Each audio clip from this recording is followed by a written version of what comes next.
Now, before the Champions League now, do we just take a look? Okay, you're laughing. Now, what happened, the Dortmund bus that was attacked, please be saying that they don't really understand why that thing happened, why the bus was targeted, but then they're still carrying out a whole lot of investigation to find out, the real reason why this happened. We'll listen to the police officers now, then we'll come back, we'll talk more about that, and also the game of last night.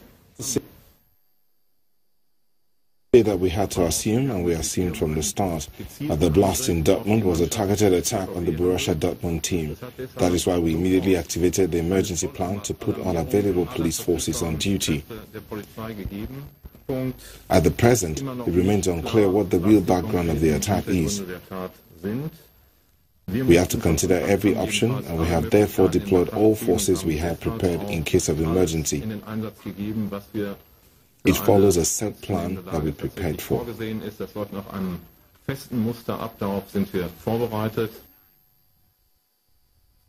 Yeah, hopefully they get to understand what really happened in that case. This wasn't good at all. The game would be played tonight, 5:45 p.m. Yeah, it will be played, but then again, I think it's disadvantage Dortmund because going into this game later this evening, they'll be thinking, what's happening to our player?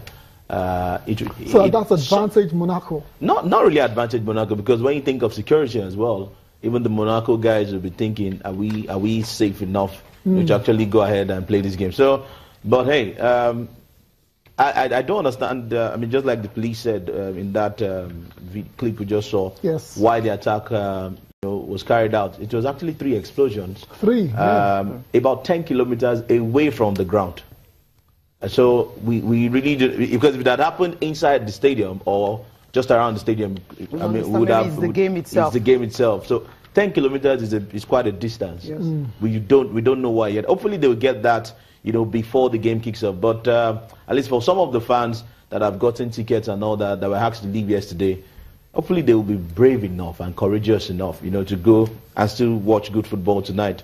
But the Batra story might just destabilize the Dortmund team as a whole. Yeah, well, Cecilia, I don't know if you agree, but I mean, the players, the state of mind, obviously, will be affected by what happened yesterday, and that's why I'm thinking perhaps Monaco might just have the edge there. But it's a very, very ugly situation, and hopefully it doesn't repeat itself. Okay, obviously there have been reactions from FIFA, from UEFA as well, to UEFA President Alexandra Seferin has been reacting to what happened yesterday in Dortmund. I was deeply disturbed by the explosions which occurred in Dortmund. The decision to postpone the UEFA Champions League match between Dortmund and Monaco was the correct one, since we must always prioritize the safety and security of all fans. I would like to express my gratitude to the representatives of the 2 clubs, the local authorities, and the supporters for their cooperation on the ground. That's coming from UEFA President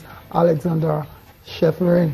And FIFA has been reacting as well to Gianni Infantino. Cecilia. Yeah, this one coming from Gianni Infantino. He says the thoughts of every one of us at FIFA are with the people of Dortmund and the fans of both Borussia Dortmund and Monaco following today's troubling events.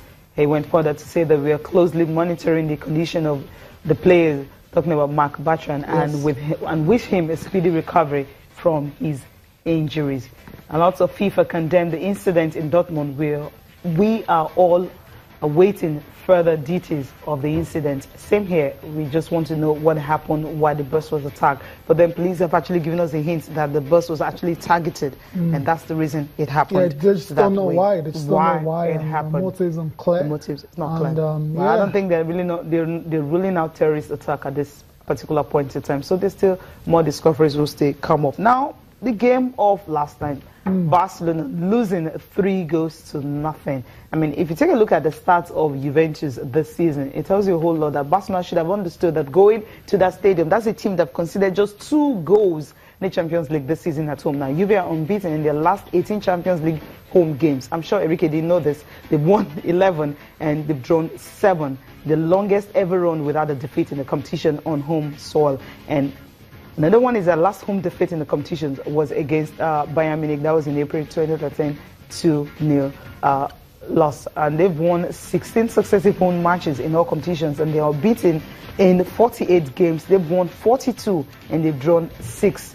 That's the team Barcelona went to and playing the likes of Gomez as a defender. Massimiliano Allegri has equaled Juventus' longest winning streak in the Champions League. 5 games previously done by Fabio Capello. That was in 2004 and 2005 season, and Antonio Conte in 2012 and 2013 season. His man who scored the opening goal, that's the fastest Barcelona have ever conceded, 6 minutes 34 seconds into the game. Maybe that actually destabilized the Barcelona team.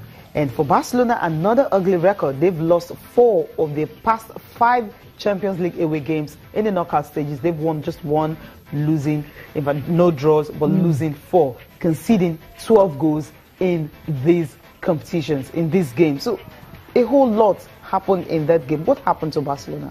They don't have a defense. Okay. The only man in defense was Piqué. It's not enough against a Juve side who has some brilliant players going forward. Yes. I mean, look at Dybala's first goal, which was brilliant, well taken.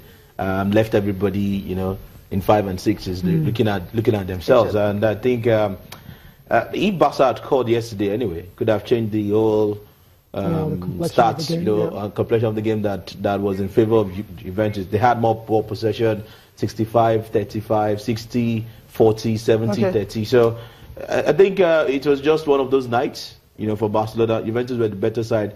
They took the advantage, and of course won. You know, it was an LD win, 3 goals to 0. End of the road. End of the road. Another it's a Juve side. Okay. It's an Allegri side. Okay. Not the former Sevilla coach. Oh, okay, I get that. Yes, I think Juventus can score. No miracle happening. At the no okay, count. you know what? We'll go on the break now. We'll come back. We'll listen to Luis Enrique and also Massimiliano Allegri.